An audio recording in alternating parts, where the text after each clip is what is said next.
there's two things that I looked at yesterday. That talented three, that wing guy who can hurt you inside and outside, and also LeBron's free throw shooting is still an issue. After all these years, you got to make these free throws because you're going to have the ball in your hands. And do they have somebody who can shut down, lock down, at least contain one of those, talented wing players? And I think that that's a big concern for the Lakers in how far they go in the postseason. Your thoughts? And think about Boston as well, because you mentioned Tatum, but you also have Jaylen Brown and you also have Gordon Hayward. So you have three talented wing players that are all long, athletic, and can take you off the bounce. Tatum, the All-Star, has played phenomenal this past. I think he's averaged 30 points over the last, this past month. So he's good, man. He's very good. And now you can see why Danny Ainge and that Celtic Trust hung on to those assets in him, because he was going to be part of that Anthony Davis potentially being traded to Boston, where, Anthony Davis says, look, I'm not going to sign with Boston, and that's probably why it didn't happen. But the Boston – but here's the problem with the Celtics. It's not the Lakers. How are they going to solve that problem in Milwaukee and that length? We talked about the three lengths that they have. Do they have enough to get past that length and the versatility of the Milwaukee Bucks?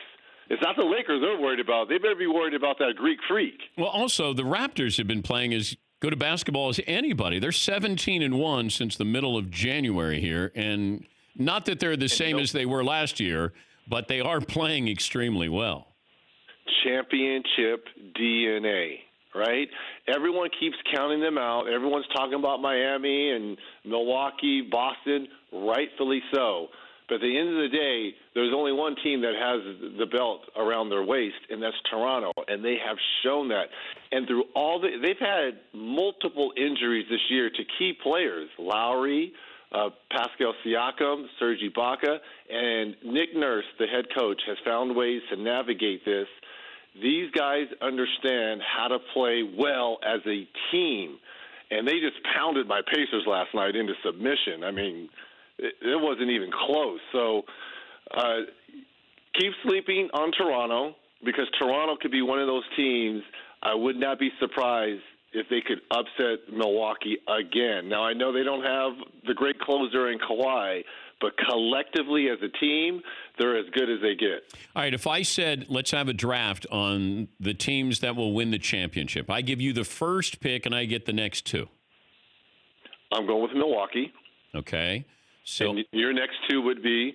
I'm going to take the Lakers and the Clippers. And then I would probably go with Toronto and Boston. No, you don't get two picks. You get one. I'll go with Toronto. All right. So you got Toronto and Milwaukee. You got the East, and I got the West winning the championship. Mm-hmm. All right. I think the three best teams are Milwaukee and the two LA teams. Okay. But the problem is the two LA teams, only one can come out. Well, I thought Joel Embiid is the best player in the world. According to Joel. But I thought he was saying that he's among the best players. I looked at the headline and I was like, is he really saying he's the best player? I don't have any problem if he says he's the best. Like everybody was like, oh my God, he said he's the best player. Me either.